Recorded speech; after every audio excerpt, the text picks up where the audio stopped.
The worst part of this movie is the idea that the FBI is going to help.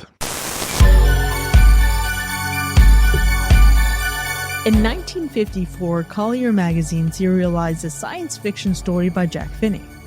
That story ultimately became the source material for at least 6 major motion picture adaptations and inspiration for countless others, including a Looney Tunes parody. This week we're focusing on the story's first film adaptation, a black and white telling of the story set in the fictional California town of Santa Mira. The story follows a local doctor who starts to notice that people in his community no longer seem like themselves, even though nothing appears physically wrong. As his concerns grow, he begins to suspect that what's happening isn't isolated or imagined, but part of something larger quietly unfolding around him. This film is often read as a mirror of its moment, and has been interpreted as everything from a reflection of McCarthy-era paranoia and post-war conformity, to a broader warning about the loss of individual autonomy under totalitarian systems. Its creators, though, insist it was only intended to be an entertaining thriller. So why does this story keep resurfacing in moments of social anxiety, political unrest, and emotional fatigue? And what does it say about us that it still feels so uncomfortably familiar today? We're about to find out, because this week we're talking about Invasion of the Body Snatchers. Greetings and salutations, and welcome to Hacker Slash. If you're joining us again, welcome back. If this is your first time listening, welcome to the party. We are a horror movie review podcast dedicated to telling you whether a movie is a hack, a total joke, a waste of time, or a slash. Totally killer, pun intended. We believe horror is for everyone, and as such, we're rating these movies with the perspective we've gained from our varying walks of life and the flavors of fear we fancy most. My name is Chris. I'm your friendly neighborhood slasher enthusiast. This week I'm joined by the Superfly Space Guy, Mac. Take 2 of these. They'll help you stay awake. The classic horror connoisseur, Sean. We've been waiting for you. And the paranormal paramour, Binks. Is this an example of your bedside manner, Doctor? You're tuning into Invasion of the Body Snatchers, and if you support the show, you'll also get to hear our B-side at the end of this episode, where we get into the impact that this movie had on the sci-fi horror genre. Well, I can't wait to see what Mac has in store for us for all this sci-fi glory, but for now, who's seen this one before? So I've seen the 1978 and the 2008 Invasion, but I've actually not seen this one until now. Dang. Yeah, I think a lot of people think of this movie, and even just like The Thing, right? You think of the remake, the 1978 or the 1982, right? Whatever one you're talking about. But this movie from 1956, the original adaptation of the book, it's such a classic. And I think I always end up finding myself going back to the 1978 film more often than not for whatever reason. But it's so nice to like come back to this one. This is one of my favorite early sci-fi horror movies. And I don't know, it just, honestly, it's tough to decide between the two, but this one is one of the greats for sure. 1950s sci-fi put out some bangers. We have this film, The Day the Earth Stood Still, Forbidden Planet, The Thing from Another World, as it were. So many greats, and you just gotta love it. Yeah, I think just like most people, it is the 70s remake that I've seen, mostly because of Donald Sutherland. Love him. I've never seen this one, but I've certainly wanted to. I mean, I think that the poster is what's always kind of stuck with me the most.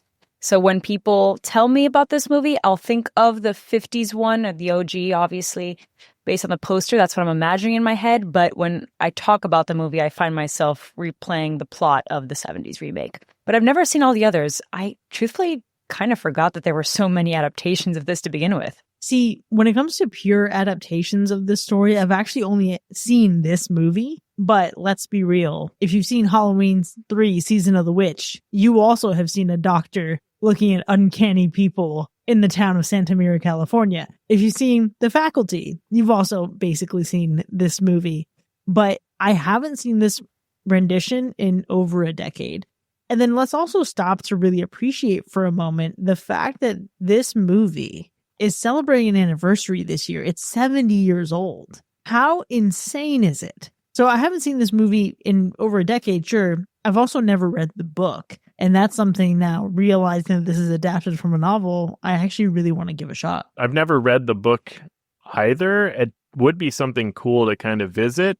I've seen all the adaptations coming out of that book, but never read the book. And I feel like I run into that issue quite a bit. I really need to start picking up books more, I guess. I'm just so into these films. I'm with you on the reading, though. I definitely need to hit the books more often. That's a goal for 2026. But truth be told, in terms of expectations for this one, it's tough to say because I feel like a lot of the originals, they are a bit more succinct, shorter run times, maybe a bit more dramatic in some aspects with the acting, of course, because in some ways, sometimes I think about how, like, because they're black and white, they may need to overcompensate a little bit for that.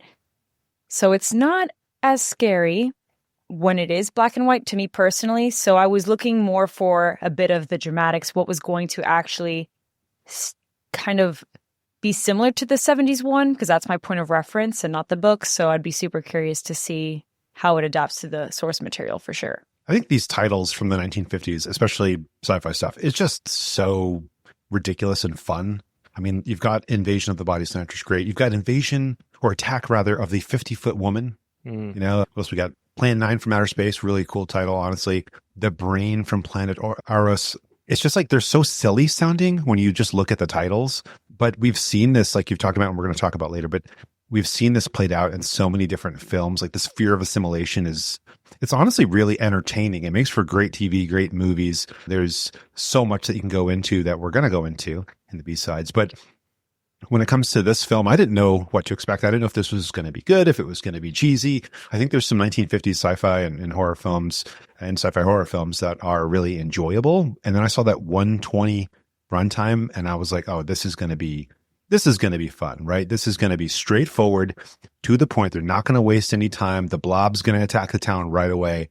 I'm here for it. I kind of miss those tight runtime sci-fi horror films. Man, you mentioned those titles of those other movies, and I'm just thinking the 50-Foot Woman one sounds like Death by Snoo Snoo. If you know, you know. Seriously. You're leading into the idea of like 50s sci-fi horror being a classic short runtime, something that you can really lean into and have a good time with. And let me tell you, this was a deeply cozy watch. And I think it's more cozy for me because I love films from the 50s and 60s. A couple weeks ago, I was feeling sick and I watched about 3 Doris Day films. I watched Send Me No Flowers, Midnight Lace, and Pillow Talk. And there's something about that era that really radiates comfort. But what's interesting for me is how this movie weaponizes that comfort for me. Because this is a story that's built on paranoia and loss of identity. So you have this seemingly wholesome time when we start out the movie, and it lures you into a false sense of security. It lures you into this familiar rhythm, but then you start to see things that are just super unsettling, just bubbling and simmering in the background. So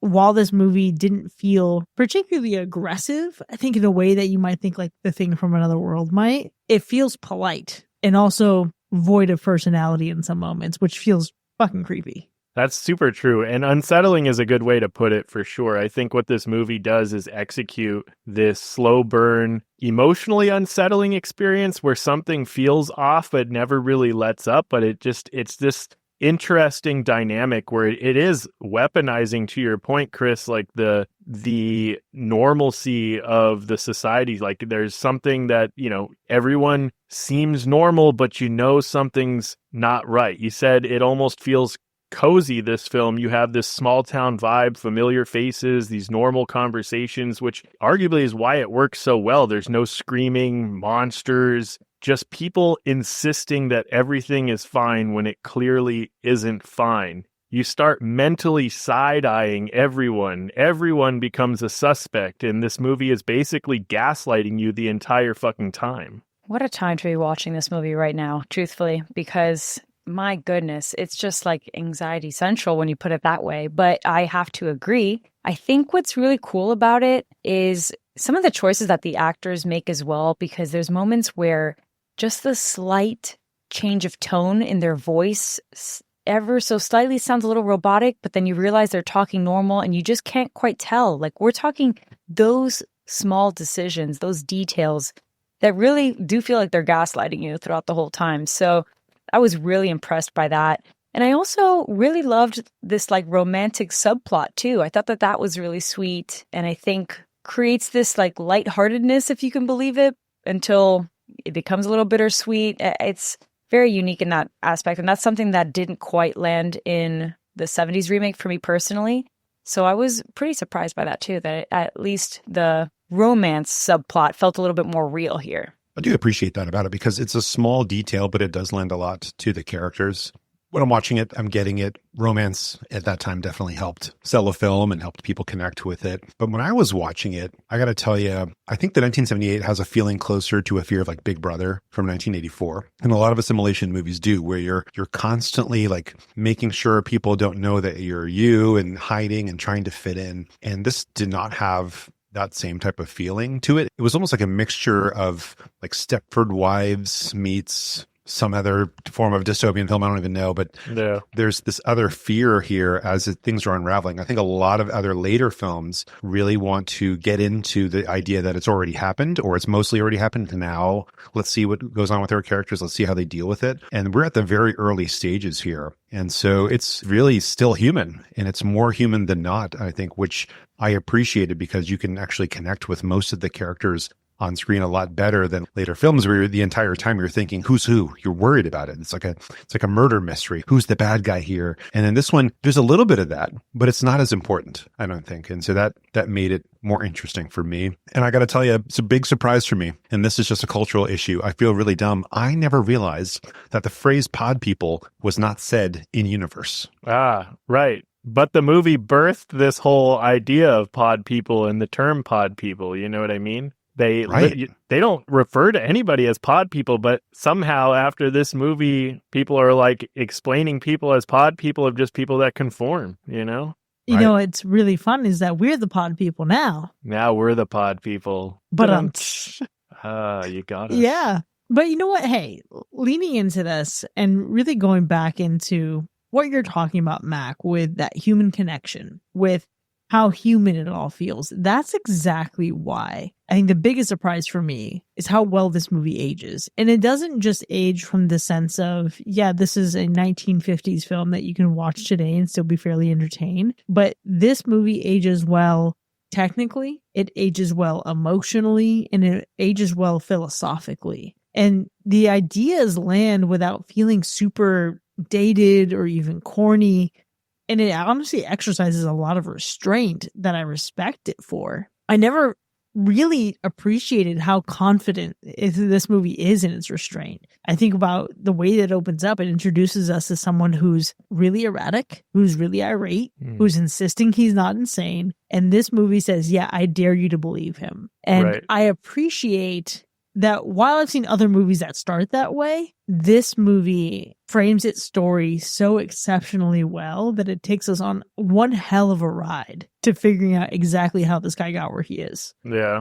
It's a really good point because I think that this movie ages so extremely well because no matter what you read into the film's theme as, whether it's Cold War, paranoia, anti-conformity, fear of losing individuality, emotional burnout, it all still works. And I think that's really wild for a 1950s sci-fi flick. And so I think that's part of why it ages extremely well. And Mac, to your point earlier, like it's surprising how well this movie works because it fits to the themes of what's happening in society. And it may be slightly different than what was happening in 1950s, but at some point, you know, whether it's any of these types of themes that you read into, it fits into pretty much any era since this movie came out, which is incredibly, I think, rare for a film. And I think one of the things that also is surprising about this film after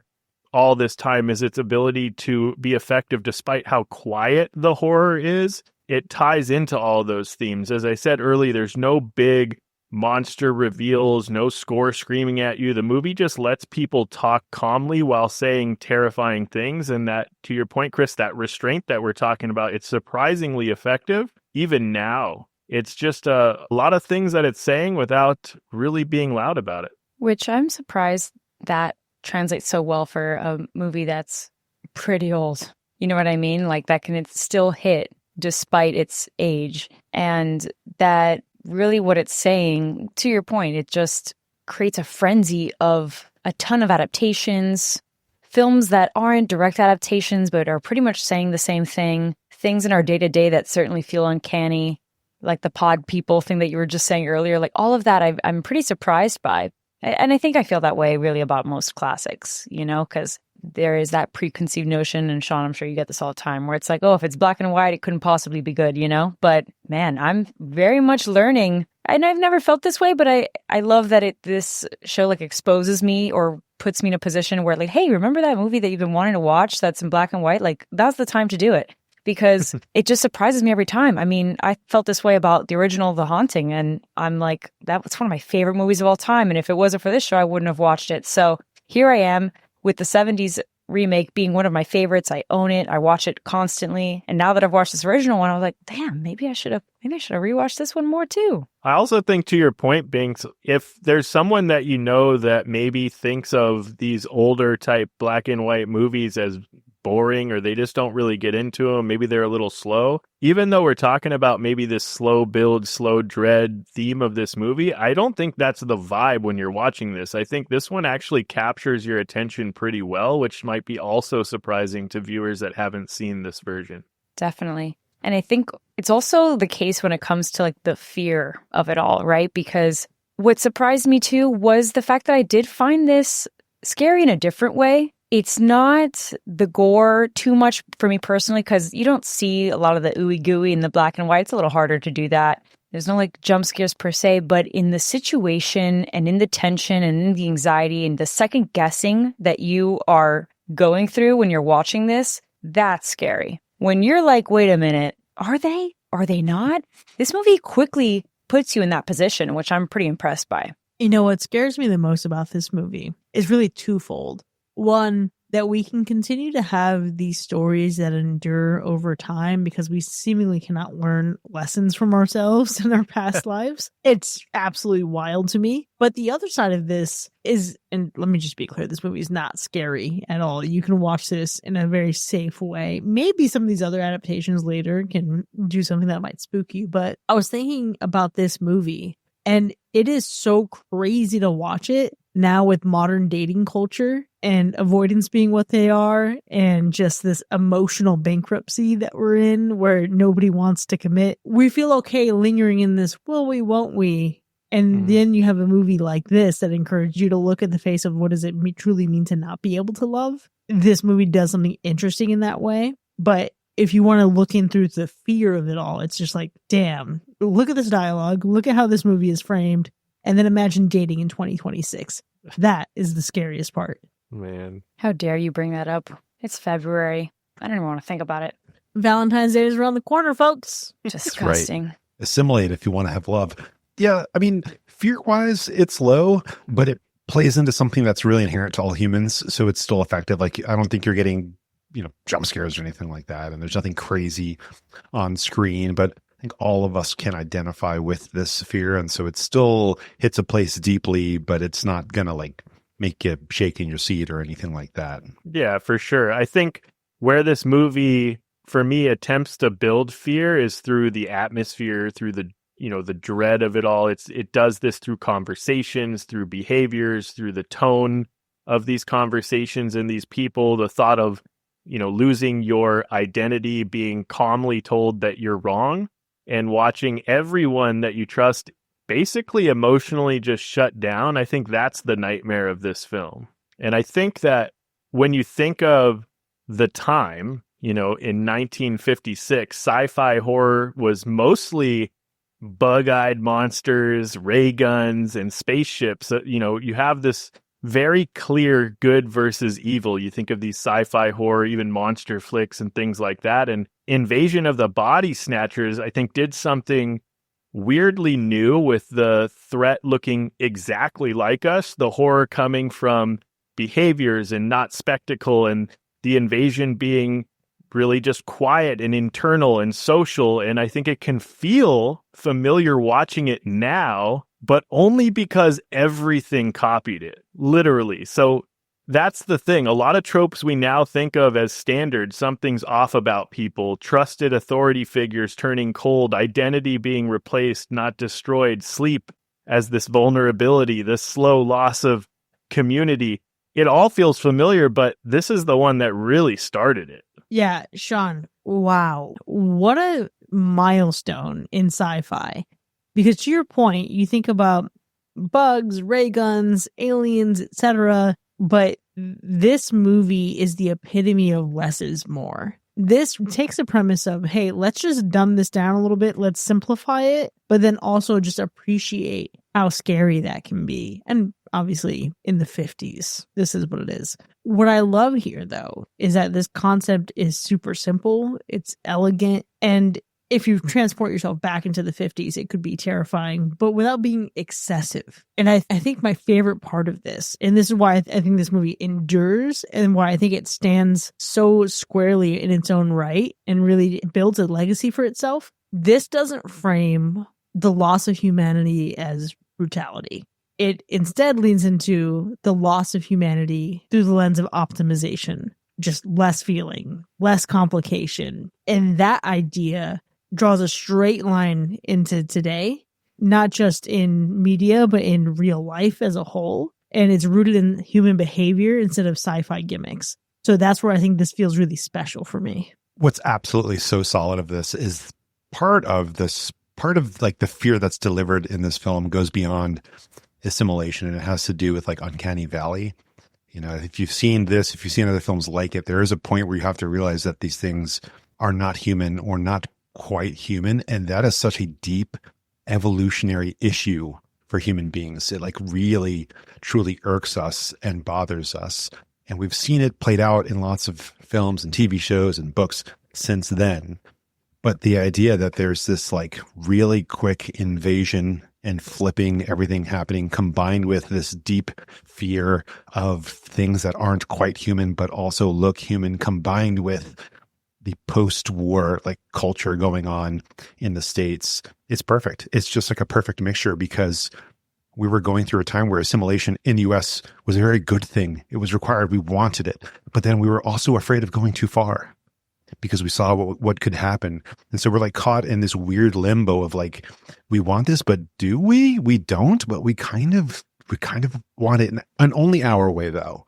And so this fear's kind of played out. Whether or not you read into political allegory, we were just at a place in time in life where this was like a real threat for us. And that just worked so well. And everything since then, I think, has been able to capitalize on that. But this is one of those films that it's not necessarily a prototype, but it is absolutely the archetype of everything that come afterwards. Yeah.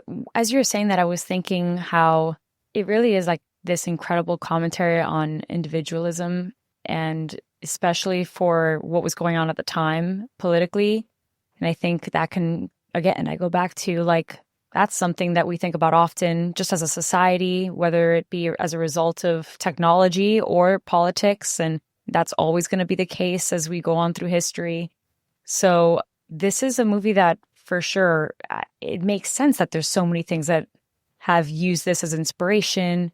I was even thinking of Vince Gilligan's Pluribus show that just came out. He, the writer of Breaking Bad, and I love that show. And it didn't even dawn on me until just now watching this movie. I'm like, this is Invasion of the Body Snatchers. How could I have not made that connection until now? But it just goes to show you that it just continues and continues. But what I will say is something that's super original to me, just from a perspective of adding thrills, adding fun and entertainment also, is just how it ends. I think that this is a great ending. It leaves you wondering. Chris, you mentioned it earlier. It is that like frame narrative structure. So we kind of start at the end in a way, but we just build context. And when we get to the end, it just kind of leaves you with a bit of, wonder and concern. You're kind of left with a bit of imagination to try to piece what's going to go on. But that anxiety that you felt throughout kind of sticks to the very end. And I respect that.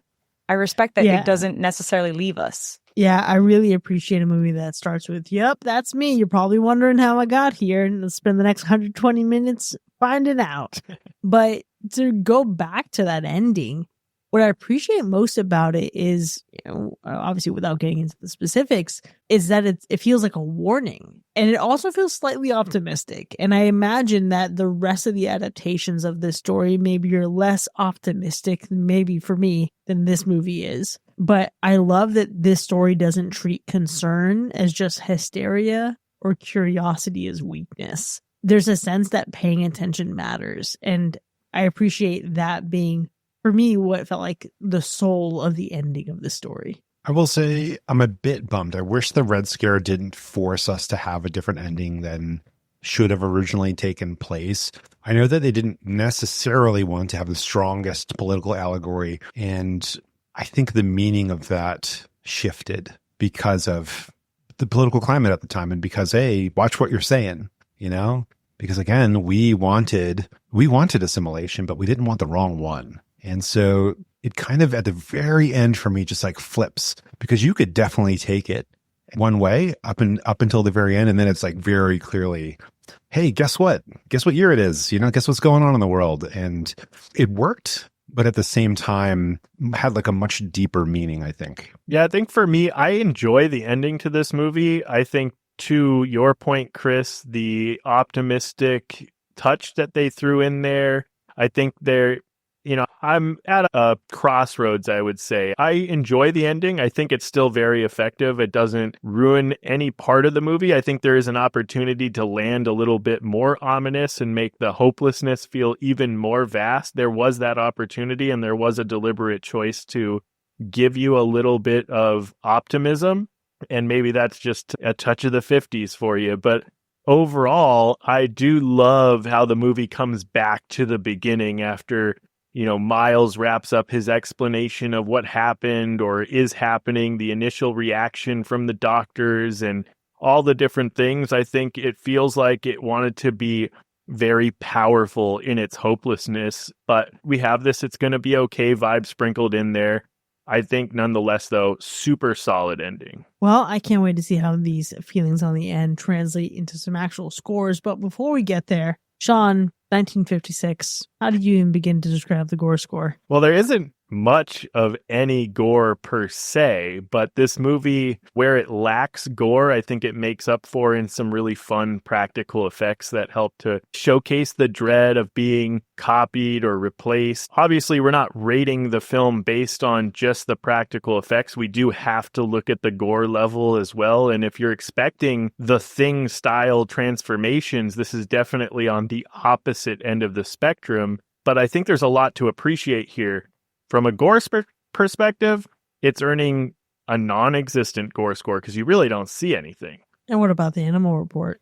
It was a close call, but we are in the clear. Well, let's go ahead and get into our ratings. Invasion of the Body Snatchers from 1956. Was it a hack or a slash? Well, I'll go ahead and kick this thing off. I think Invasion of the Body Snatchers from 1956 is proof that sci-fi horror doesn't need gore or spectacle to be devastating. I think it just needs patience and paranoia. I think this film, it weaponizes that normalcy. It leverages polite conversations, the trusted authority figures, and just really the simple act of falling asleep. And I think it's all becoming existential threats and tropes that we now see in so many other films that came after it. And I think its effects are minimal, but they're uncanny. It's violence. It's almost entirely implied. And the emotional damage in this movie, it definitely lingers. And I think the movie taps into a fear that's far scarier than death and the quiet eraser of identity by focusing on replacement rather than destruction. It's a very, very different type of vibe. And what makes this movie truly effective is how calm the movie stays while everything is falling apart around you. As I said, there's no monsters roaring, there's no blood on the floor. It's just the creeping realization that the people around you are still there, but they're not themselves. And that restraint that we keep talking about, it really became a blueprint from paranoia-driven classics like The Thing to modern social horror like Get Out. I think the genre has been borrowing its playbook for decades. The distrust of the familiar, the fear of conformity, and never underestimating the horror of emotional absence. I just think there's a lot to be said about this film, and this film doesn't cut you with claws or knives. It's a slash because it truly slashes the humanity out of you, literally one perfectly identical pod at a time. I want to follow up because I think you used a word there, spectacle, that I really like, because this is a story that almost works better the less like special effects and crazy stuff you have on screen. Because, I mean, you've mentioned it, but effectively the monsters are us, or rather, they look like us. They're not quite us. And that is so effective that you don't need crazy effects. You don't need blood. You don't need gore. You just need that paranoia, and you need that creeping suspicion that grows all around you. And it's beautiful. The black and white here works so well. You don't need all the sorts of special stuff. You need good cinematography, and that's what we get here. But I think this is just such a fun watch. It's a good short runtime, but even with that, the pacing is like surgical almost. You don't feel left behind, but at the same time, you're not bored. It moves at the right speed. The dialogue it's right where you need it to be. It's well balanced. It's not enough. No, it's not too much. It's just, honestly, it's the right amount for me, but it's simple, it's effective, and it is literally the basis for thousands of TV shows, movies, and novels that have come since. And at the same time, it feels like, you know what? This is talking to us about this very moment right now in some way, whatever time that you're in. So because of all that, yeah, it's an absolute slash. Well, I echo a lot of both of your sentiments, and mostly from a perspective of thinking how this movie may be easily overlooked by so many. And that's a shame, because we watch so many pieces of media or read lots of books that all kind of take pieces and chunks of this original source material, but maybe never think to explore the original stuff. And I think that that's what my takeaway is from this, along with everything else that we've talked about already, and what I would encourage as I, review this. Because one thing that I was thinking a lot about as I was watching this is, in the day-to-day, man, it's hard, and you are second-guessing yourself constantly. This sense of individualism that I keep going back to seems to be challenged. Also, this idea of lacking your humanity. It's something that's constantly talked about right now. Lack of empathy, lack of emotion. Would we really be a better society if we didn't have any of those things? And I would definitely argue that we wouldn't. But you watch this kind of movie and you watch anything that's like it, and it really challenges that thought, especially when you are looking at the times that we're living in. And I really love that is something that has transcended time and time and time again. I mean, it has been a good amount of time since this movie came out, 70 years. That's crazy to think about, and how it still applies today is almost unnerving, a little scary, wouldn't you think? And I just really appreciate good storytelling, because when it is that good, you can come back to it no matter what time it is and still relate to it from one capacity or another. I mentioned the romance subplot, right? Like, that's something that I also didn't expect to be in this movie, but I think that's relatable, right? In a new chapter of my life that maybe I wouldn't have related to if I watched this when I was younger. So I definitely think that this is a slash, but it's a slash that I really want to champion a little bit more in terms of just the classics. I think I'm a big 2000s person. I'm a big, in color film nerd. I will admit that, but to back up Sean in a lot of his movie tastes, right? It's like, we got to watch some of these original things, because you'll surprise yourself in the way that you can relate to them a little bit more than the remakes. So I'm slashing this and recommending that you watch it so that maybe you slash it too. Super well articulated on all fronts here. And I'm going to give you a little bit more of the same. And this movie maps uncomfortably well onto how emotionally desensitized we become in a world that's, quite frankly, saturated with violence, with war, with constant unrest. I want you to consider for a moment the fact that we scroll past images now that would have shattered us a generation ago. Think about the imagery that we see today painted in the lens of the 1950s. In our present day, tragedy has become background noise. And at some point, numbness stops being this temporary defense mechanism and starts becoming more of a personality trait. A sci-fi film often asks us what happens when monsters take over. But this movie is asking what happens when people decide they can't afford to feel anymore.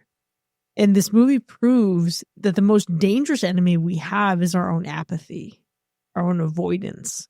And it asks what happens when we concede our ability to love.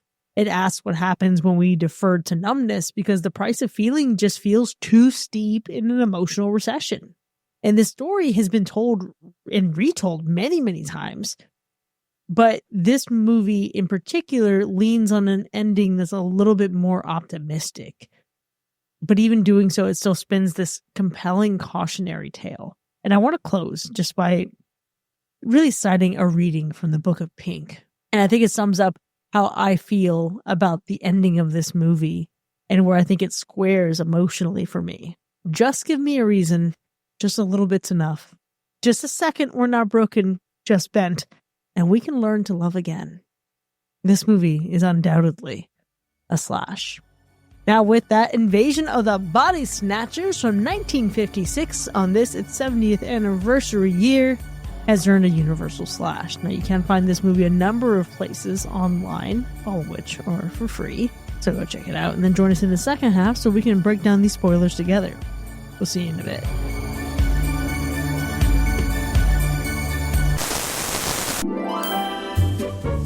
As your spouse started acting too calm, your coworkers suddenly emotionless, your best friend insisting everything is perfectly fine while staring at you like an unblinking pod-grown husk, don't worry, you're not crazy. You're underinsured. At Gaslight Insurance, we specialize in extraterrestrial replacement coverage. Because when no one believes you, we will. Whether it's pod duplication, sudden personality loss, or an unexplained urge to scream, "You're next," in traffic, we've got you covered. Our policies include pod damage protection, full reimbursement if your body is stolen while you sleep, replacement spouse riders. If your loved one looks the same but loves sleep more than you, file a claim immediately. Small town conspiracy coverage because somehow this always starts in places with one doctor and zero answers. And best of all, we'll never tell you to calm down. If you say it's an alien invasion, we say, great, let's start the paperwork before they harvest your emotions. Gaslight Insurance. They can take your body, but not your deductible. Call now before you fall asleep.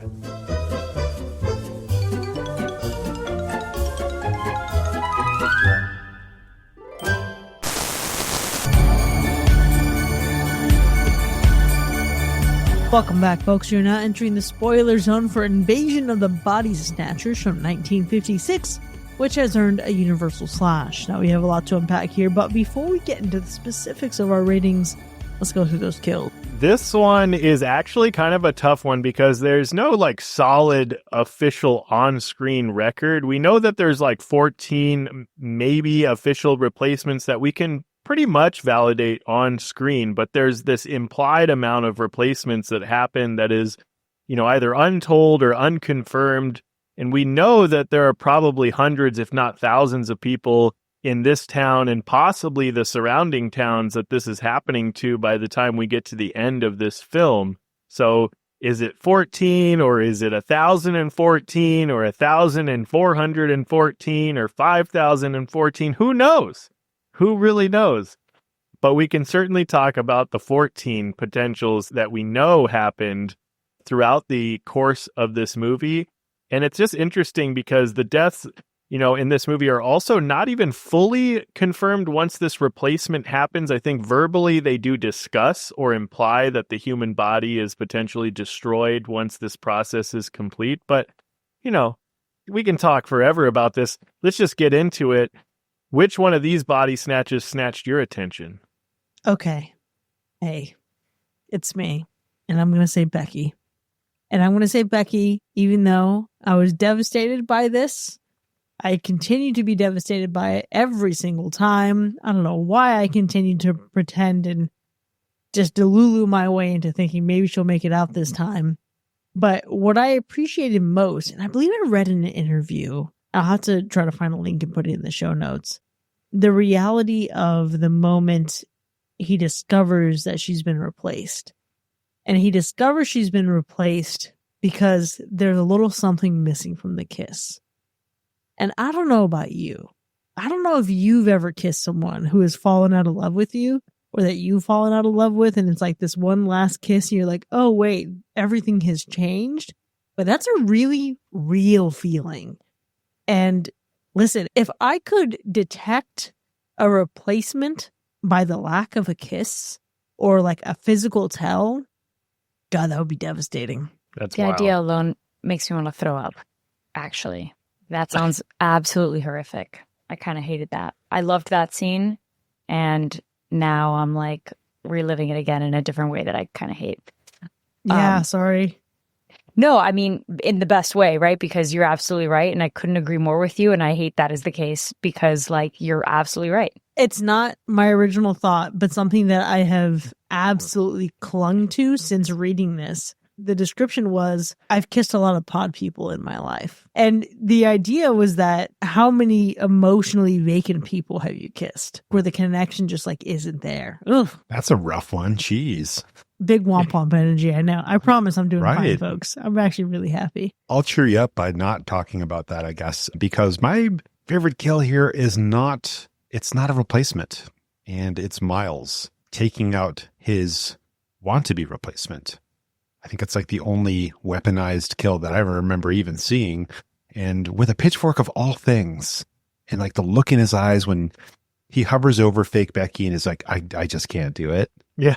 And then he moves over to his instead. And he's just like, yo, like, F you, dude. And just goes ham on that replacement. Just, He was so down. He was like, I'm not going to kill Becky, but I will kill my own replacement. he had that thought in his head. Nobody hates me more than me. I want to point out that he shouldn't have been a little bitch because maybe if he had killed Becky, things would have been different.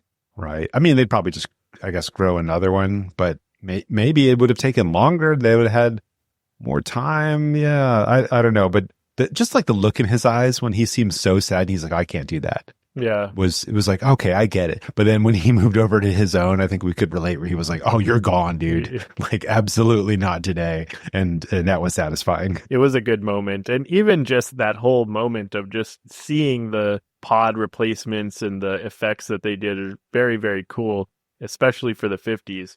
I also think just the progression of Jack's replacement, the body on the pool table, and they're inspecting it, the way they describe it, because really, you're not really seeing it. You see this body, the way they describe it of as they're inspecting the body, and they're like, it's half formed, it's not quite there, there's no fingertips. The way they describe the whole thing is just really cool. And then it leads up, and it's a progression of leading up to that coming alive and symbolizing that, now this is waking up. Jack's probably gone now. It is scary and it is unnerving, but I mean, that for sure was impressive and made me kind of glad that it was in black and white, because if it had been in color, it would have been really, really gross, I'm sure. But then on the other hand, I was like, man, I kind of wish that it was in color to feel just really icky and unwell. Yeah. So, I mean, props to production, I guess, to still kind of have a little bit of that element despite it being in black and white. But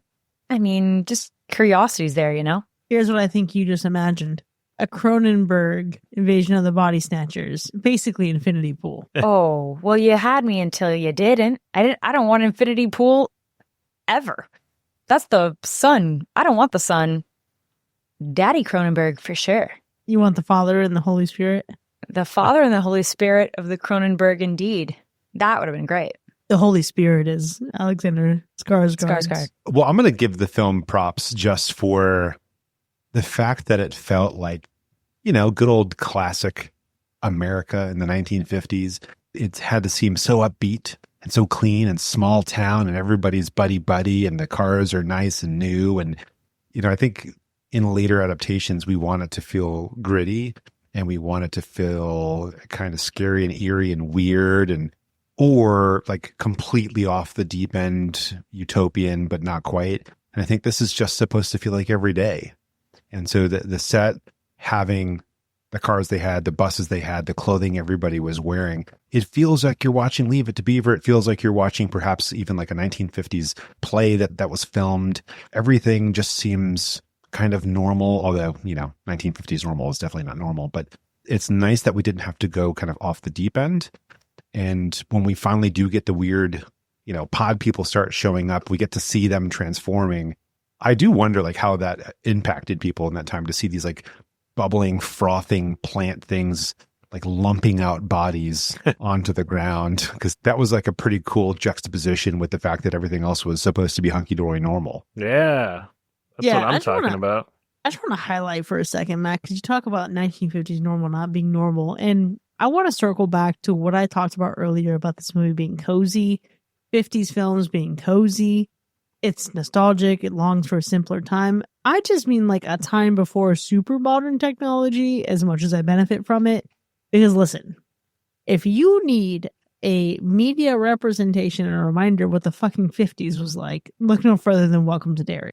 There you go. There you go. But yeah, for sure, I think, Mac, you mentioned, the bubbles and what that would have been like in the 50s and that effect. And I think for me, practical effects and the effects that they use in this movie, they do stand out, especially one for its time, two for it. Also, they don't use a lot of it and it's done sparingly and it works. And I think everything from the pods that are biologically weird without being like super grotesque.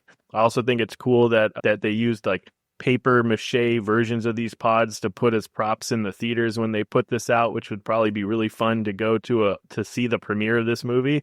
The way they used like thin, skin-tight latex to make casts of the actors' bodies to use as the replica bodies, and I just think it was really clever. They made the partially formed bodies look unfinished, a little bit wrong, but it wasn't graphic. The effects are shown sparingly, and it's making them feel a little bit more intrusive when they do appear. And those bubbles were just fun. I mean, it works for what it is. Maybe you put that in color, it probably doesn't work as good, but it was so great for how they used it. I loved it. Absolutely. And another thing that I was thinking of as you were saying that was also just like the lighting of everything. Despite it being black and white, there were some moments where it was just so soft, so like cozy. Again, we mentioned that earlier. Like I really do agree, because especially in the romantic scenes, it felt like, my gosh, you were just falling in love with Becky as well as you were watching her every time she was on screen. When she was introduced, even, I was like, whoa, there's like an aura about her, and you can see it in the lighting. The strong whites, that soft light was so beautiful, and then other times it's like a little too intense, too stark. So that's something that I was thinking a lot about that I wasn't expecting to love so much.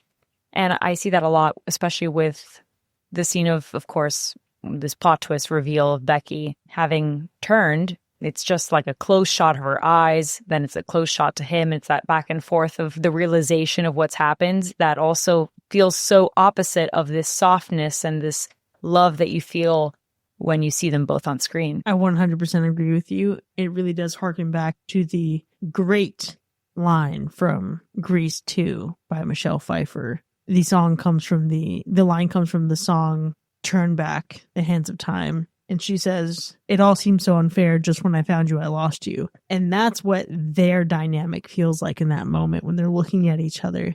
And she's already gone and he's realizing that she's gone. How absolutely horrific, and what a terrible feeling to linger in. I actually want to go back because there's an aspect that we discussed at Jack's house when we're talking about the exploration of the body. And for me, it wasn't just the practical effects. It wasn't just the staging of the house.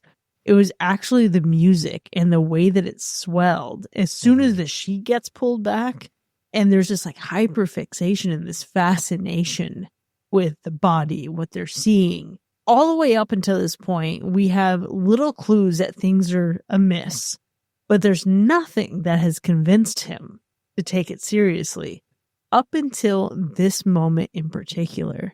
And that moment with the music and the way that it just completely changes the tone and the feeling of that scene, man, incredible stuff. I do enjoy the paranoia of the early scenes, though, because I think when Wilma's talking about good old Uncle Ira, that like it's such like a classic way of people trying to reveal something wrong in assimilation movies that are basically all based off of this movie anyway. But like that idea of like, I know that everything seems right, but it's wrong. It's not him. I'm telling you, it's not him. And I can just tell.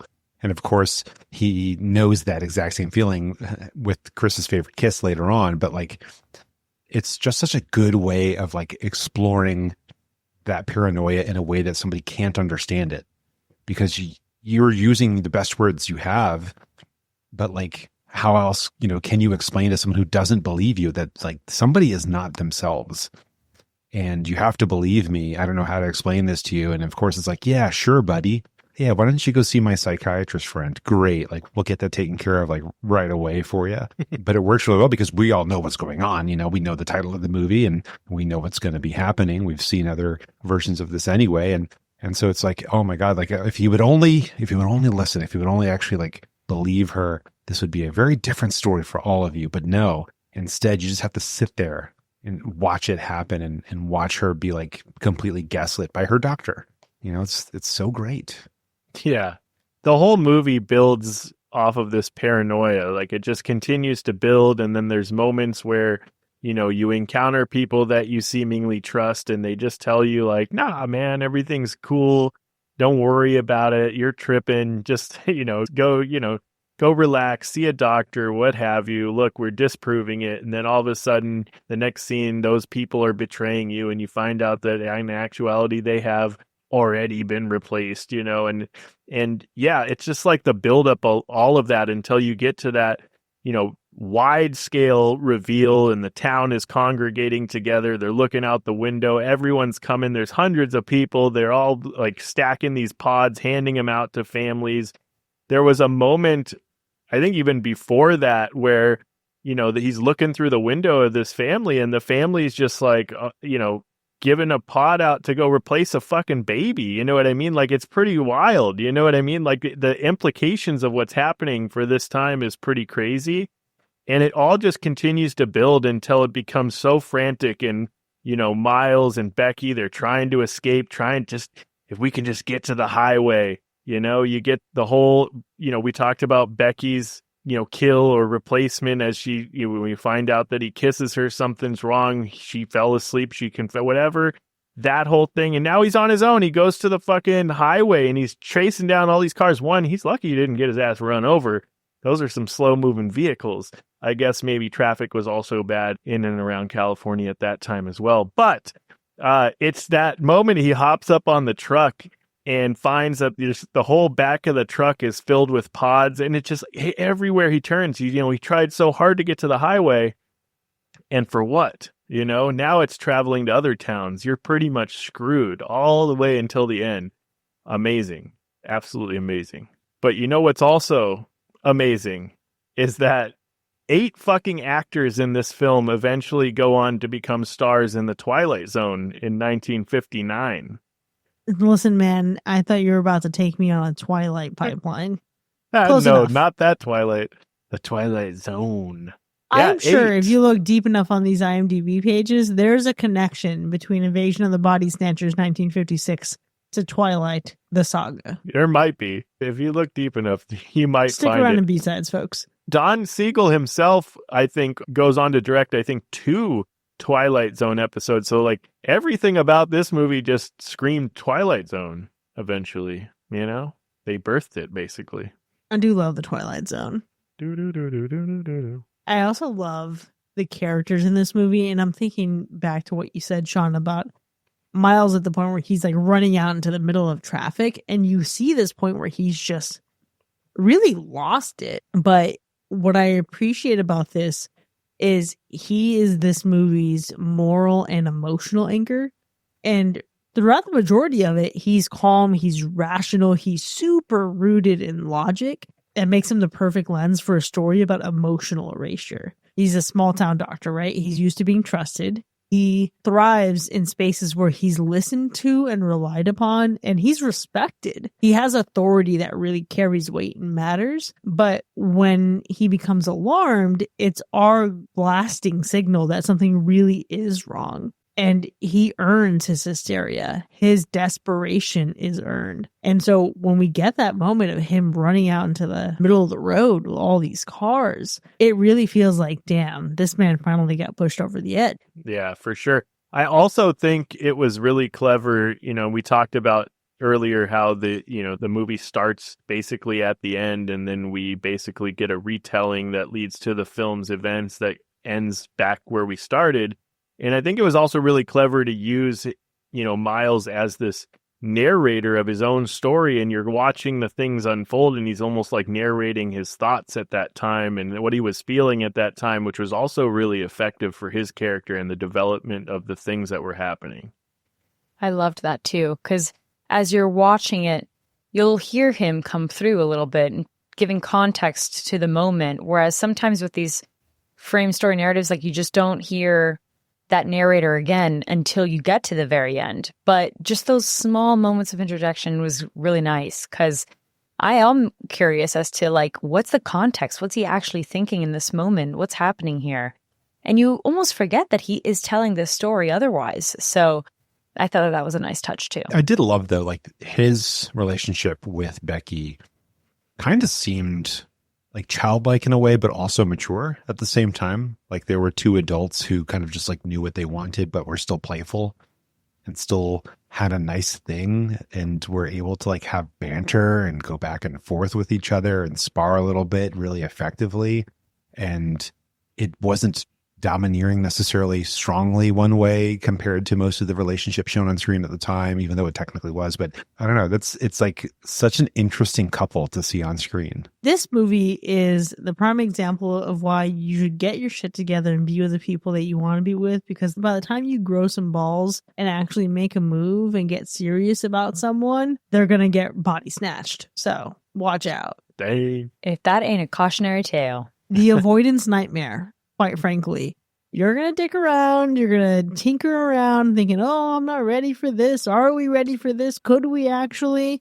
Guess what? You could have the whole time, as it turns out. So Miles, Becky, I am so sorry that this didn't work out for you. But what I do love is their dynamic, because her presence, for as detached and logical, as like rooted in logic as I mentioned Miles is, her presence reconnects him to intimacy, into vulnerability, into longing, and all of that together for them stands in opposition to the antagonist of this movie, which is that emotional disconnection and numbness.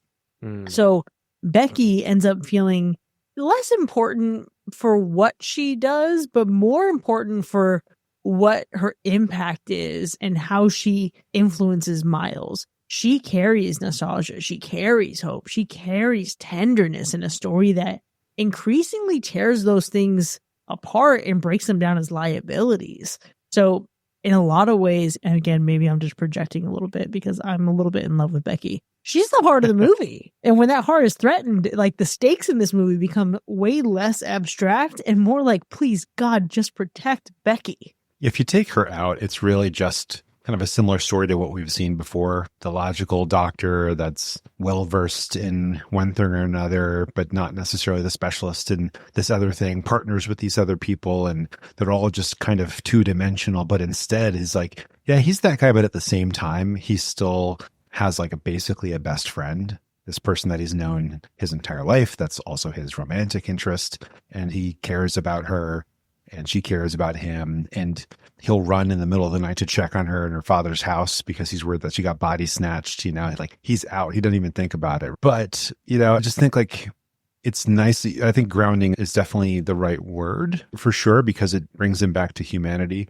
But it's also just nice, like the way that they're able to go back and forth. It's not that it dumbs him down, but it takes him out of like hyper-logical mode. And she's like, hey, remember human time? And he's like, yes, that is right. Human time. I should be worried about other humans as well, and not just look at this thing without features and analyze it and want to dissect it. He's like, yes, okay, Jack, how you doing over there, buddy? I'm so worried about you. What is the deal with Jack, by the way? You know, he just seems like, honestly, he seems like he's just chilling, you know? Like if this were later, he'd have like a Mick Ultra in his hand at all times. Yeah, I mean, I think Jack represents a little bit of fuck around and find out. You know, he feels like curiosity personified, but also not interesting enough to center as a main character. He's got real backup character, background character, sidekick energy. He is a sidekick. Yeah, he is the sidekick. Perfect description. He's got a billiards table like in his living room. He has a dope bar. What do you mean? He's got a billiards table and a nice bar. He's living the dream. This dude bowls, okay? He goes bowling like twice a week. He's got a bowling team, I bet. Someone else that really stood out to me was Dr. Kaufman. This motherfucker. Yeah. I think this is an interesting role in like a lot of films like this, but also in real life, because it's the collaborator where they don't even have to have been replaced to still be helping the replacement happen. Just because they're like so against the idea of I mean, he could have already been replaced by this point, but they could be so against the idea that anything like that is even remotely possible. Like, you're just completely overreacting. Let me tell you, I can psychoanalyze you and you're just totally wrong here. And here's why. And so, like, he could have actually just been a human the whole time and it still would have worked. He would have been a collaborator. It's why he's so dangerous. He is dangerous because his arguments on the surface make sense. You have a conversation with Dr. Coffin, you're like, I mean, not no. Right. You're not wrong. No. But it sucks. I mean, obviously, he frames emotional detachment as this upgrade, right? No pain, no conflict, no suffering. Let's just feel nothing. It's like the biggest advertisement for an SSRI. His logic, honestly, mirrors real world rhetoric that's used to justify emotional suppression. And it's all done in the name of like efficiency, of like safety and peace. But he is scary as hell because he is the kind of person who intellectualizes the justification for dehumanizing someone. Yeah. And that is fucking gross. Gosh, he's the human Zoloft. Is that what we're saying right now? But no, Zoloft is a little bit better than this fucking guy. Okay. It's one of the more hardcore options out there. I think you're right, though, because they get to like that whole segment at the end where he's trying to romanticize the fact that it's so beige. Like, hey, there's nothing wrong. We're all fine. No emotion. You don't need it. And like, we're supposed to believe potentially at this point that this is what we're all afraid of happening to us if we become communists. And it's like, bro, what are you talking? This was like all of human society for the last like couple 100 years was stiff upper lip and just like get over it and don't tell anybody about it. This is where we've been, like the idea that we should like express your emotions whenever you want to, whenever you need to. I feel like that's a very 20th century thing to realize. Facts.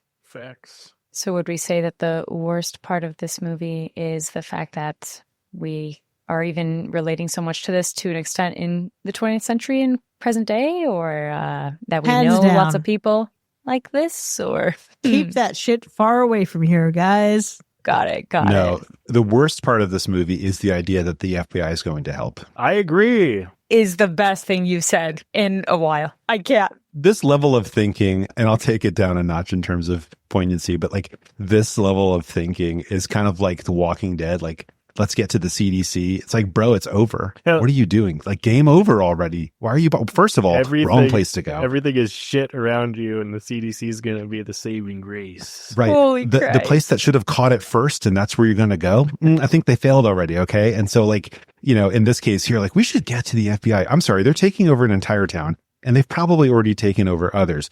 You think they're going to be able to do anything, bro? Fox Mulder is not there. It's game over. They should have been the first ones to catch it and they did it. And so that very concept of going to them where it's like, I'm not saying anything negative about the FBI. I'm just saying like within this universe, within this film. Okay. So if anyone's listening, no, you guys are all great, but like, bro, they would have caught it first. All of our personal FBI agents are so pissed right now. They do great work when they're allowed to. I'm just saying it's within this universe, within this storyline, they should have been the front line. And if it's happening to you in middle of nowhere, California, maybe just go find an island, go to New Zealand. Okay. That's your best bet. Even if the FBI was to be the saving grace in the eyes of this film, right? Whatever. I also think on a lesser extent, just thinking of the storyline, the FBI is probably, it's hard to think of a worse part of this movie, but the choice to make that the ending note of we're going to phone the FBI is because it's just going to be our last saving grace of hope. I think just leave that part out entirely, and then we just have this perfectly ominous, hopeless vibe that hits so much harder anyways.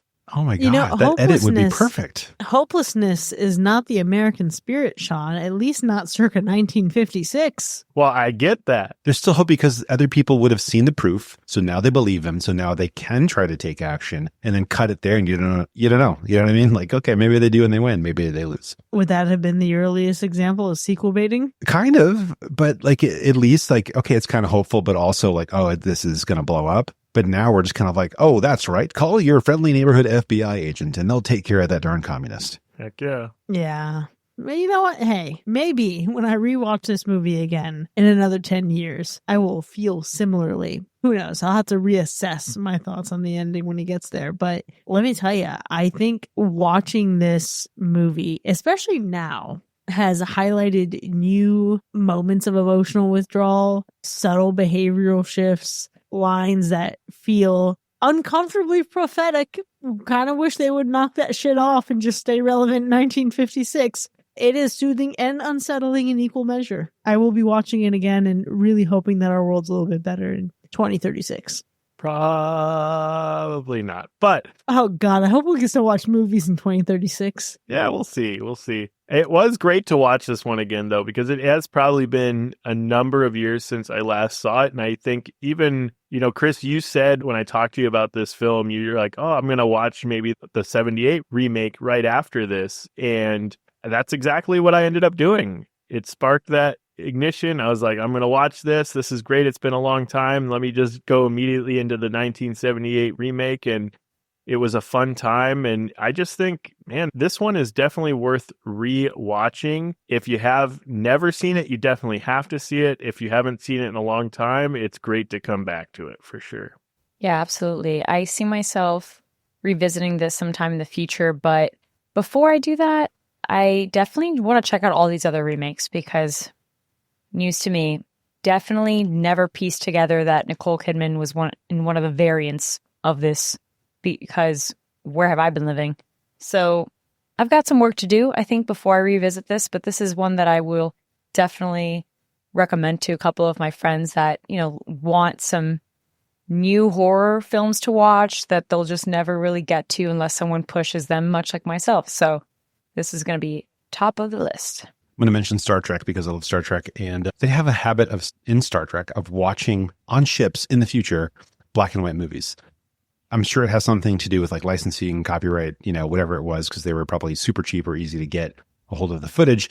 However, there's just something about it that like does feel timeless. It feels like this movie is going to outlive the remakes. It's going to outlive movies made 10 years from now that could be so much better in terms of effects and acting and whatever. I think 200 years from now, when we're flying on ships and stuff in space, they probably would rather watch something like this. Like, why not go back to the source material? I don't know. We'll see what happens. But in 10 years, when the water wars are going on and one of us has a projector and we can watch a movie in a cave, I'm down. Let's rewatch it. Mac, I have been waiting this entire fucking episode for you to finally bring up Star Trek. I was about to start B-sides with it if you hadn't fucking spiked it in. Well, don't worry. We're going to get there if you catch us on the B-sides. Well, we need to start migrating our way over there. So for now, there you have it, folks. Invasion of the Body Snatchers from 1956, celebrating its 70th anniversary, has earned a universal slash. We've certainly had a robust discussion here, but the conversation doesn't end here by any means. Not at all, because if you want to know how to get an inside look at our pod, no, not those pods, but our podcast, consider supporting the show by visiting patreon.com/hacker/. This is honestly where you can enjoy even more of the show, including bonus content with early access, extended episodes, movie nominations, and live shows. We'll see you next time, folks. And remember, only when we have to fight to stay human do we realize how precious it is. Sooner or later, you'll have to go to sleep.